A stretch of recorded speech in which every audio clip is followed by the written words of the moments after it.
Hey guys, it's me again, 24, with another Mafia 3 video. This is going to be more of an update to the game, and it's going to be talking a lot more about the gameplay because there's been hours upon hours of gameplay being released, or that has been released by other YouTubers.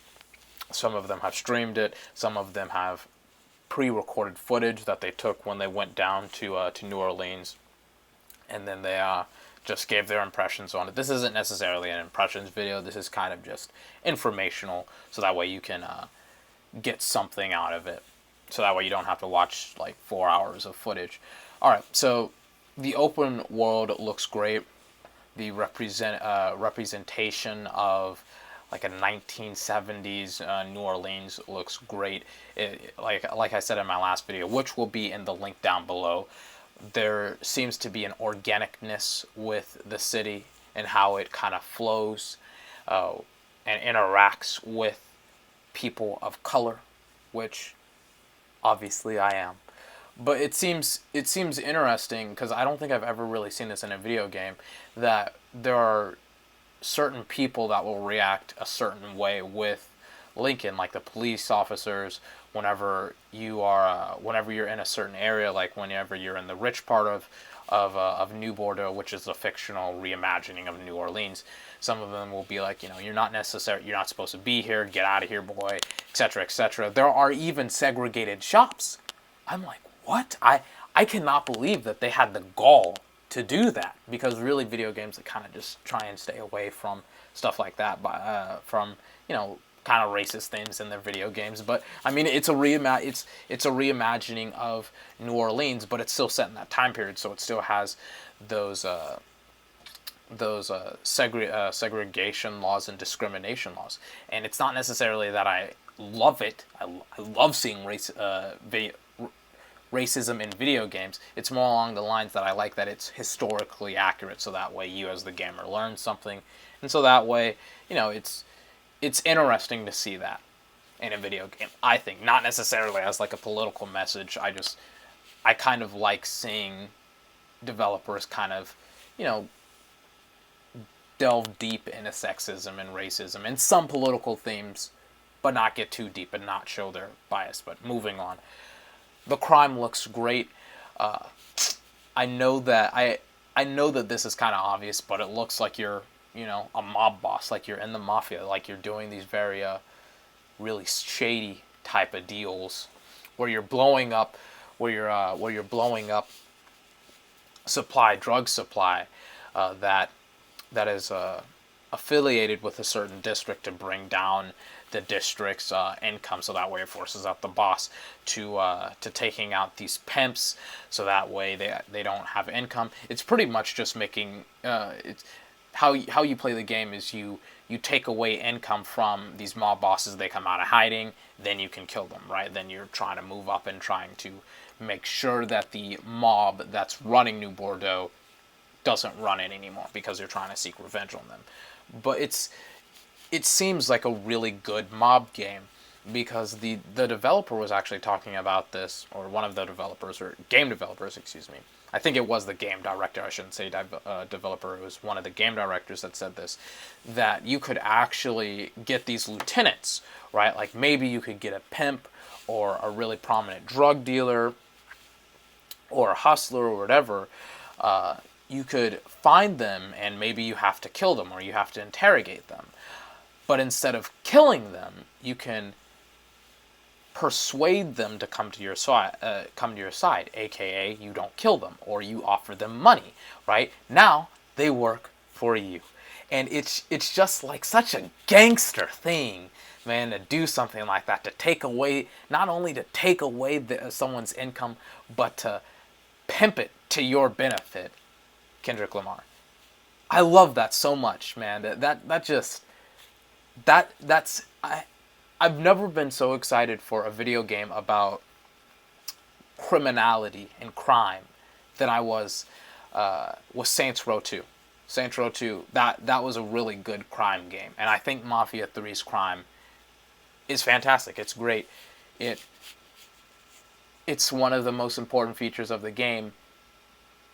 And they can do no wrong with what gameplay they've showed me. It looks fantastic. Speaking of the actual gameplay, besides the criminality to it, the combat looks okay. It looks okay. That's bullshit. It looks fantastic. The cover to cover system in a third person shooter, which I prefer over first person, looks great. It looks, I'm trying to remember what game. It kind of looks similar to Metal Gear Solid 5, The Phantom Pain, where where uh, where you can just snap to cover, and you can use a lot of the environment as your cover, kind of like in Mafia 2 did this very well, but it looks like Mafia 3 does it a lot better, to me at least. I can't really explain it. It just looks great. Once you actually see it, you'll know what I'm talking about. Plus the guns, Lincoln uses a Magnum.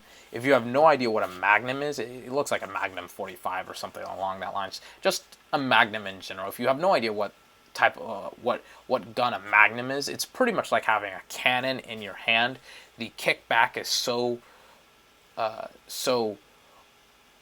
intense that your hands actually start to get calluses the more you use the gun, and it's not a great weapon to use as a home protection item, because for every single shot that you fire, the gun will just raise so high above your arms that you have to like pretty much this is what happens when you use a Magnum, and this is what happens when it's at rest, and when you fire it, your hands go above your head, and then you have to bring it back. That's how powerful the gun is, right? And the gun is represented very well in Mafia 3, right? Even though it doesn't seem as powerful and as realistic as it is in the real world, there's some kick to it, and there's some weight and power to it, and I absolutely love that in the game, because not necessarily that it's an accurate representation of the gun, but it feels powerful, right?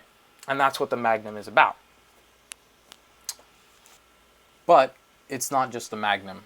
It's not just the guns that are impressing me. It is, weirdly enough, post-launch DLC release. Not a season pass, though, which is weirding me out. It seems like pre-order DLC is available 30 days after you purchase the game, or after the game is released. Not after you purchase it, excuse me, after the game is released, right? So November 7th or November 9th is when you can get that pre-order DLC. For instance, the Golden Gun DLC that is going to be released in some locations, or some retailers, or in the UK. It depends on where you live, pretty much. But there's this Golden Guns pack that has these different guns that are obviously gold, that in 30 days after the game is launched you can get it for free. And it seems kind of interesting that 2K is doing that, because you kind of see, I can't remember the last game to do that besides obviously The Witcher 3. And it's so weird to see that in video games now. Usually you see the opposite, where it's post DLC launch, or post DLC, or DLC post launch. It's usually a season pass, and it usually costs money. And it's so weird to see the opposite take place, because usually companies care more about money. So I mean, hey, it's great. It's something. The story seems great. It seems real, I should say. Like, take Watch Dogs 2, for example, and take Watch Dogs, and not even Watch Dogs, take some video games, for example. Have you noticed in video games characters are very prominent with firearms, and they can do these very unique hand-to-hand combat situations?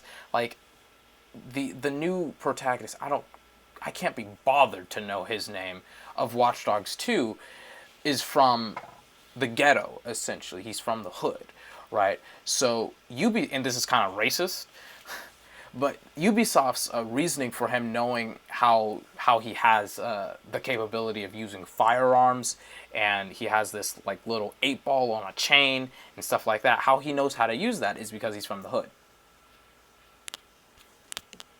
Even though he's super nerdy, there's so many things wrong with that. I may just do another video, but just know that Ubisoft is wrong. And Aiden Pierce, for example, take Aiden Pierce. He's a hacker. How does he know how to do all of this shit?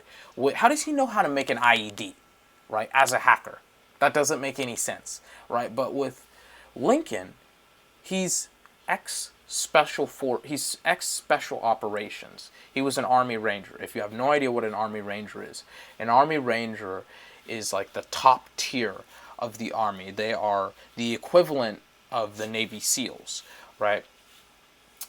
And he was special operations in Vietnam, and he comes back with that training, with all that he learned in Vietnam, which makes absolute sense that he can take on all of these people by himself because he's a one-man army, because he was an Army Ranger, he was in the special operations, he knows how to fire a magnum, he knows how to kill people, he knows how to do covert operations. It just fits so well with the story. And I'm gassed I'm hyped. I am hyped and I'm gassed and I'm excited for Mafia 3. I'm not gonna get like overly hyped like some people do with video games, but it could beat Uncharted 4 for Game of the Year. And do you think it can beat Uncharted 4 for Game of the Year? That's where I'll leave you for today. Remember to like, comment, favorite, and subscribe for more. And please, please comment so that way you also can be in the conversation as well. I'll be releasing a video later today about all random, ultra, rapid fire game mode in League of Legends. Until then, I'll see you next time. Have a fantastic day.